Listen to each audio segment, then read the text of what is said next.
മുടി ചീകുമ്പോ ഏത്തപ്പഴം വരുമല്ലേ? എന്റെ ഭാര്യക്ക് ഇത്രയും സിംബോളിക്കായി സംസാരിക്കാൻ അറിയാമെന്ന് ഞാൻ അറിഞ്ഞില്ല.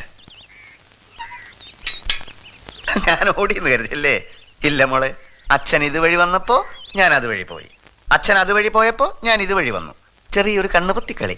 സ്വന്തം ഭർത്താവിന് ഒറ്റ കൊടുക്കുക അല്ലേ? ഒറ്റ കൊടുത്തൊന്നുമല്ല, വിജയേട്ടനെ അച്ഛൻ കാണണമെന്ന് പറഞ്ഞു. അതിന് ഇതാണോ വഴി? പാടില്ല കുട്ടി. തലയിൽ എണ്ണ തേക്കാൻ ശ്രമിക്കുന്നു, മുട്ട പുഴുങ്ങുമെന്ന് പറയുന്നു, കോഴിയുടെ പുറകെ ഓടുന്നു. ഇതൊക്കെ നീ ഒരു സിനിമയിലാണ് ചെയ്തിരുന്നതെങ്കിൽ അഭിനയത്തിനുള്ള ഉർവശി അവാർഡ് ഈ വീടിന്റെ അലമാരയിൽ കിടന്നേനെ.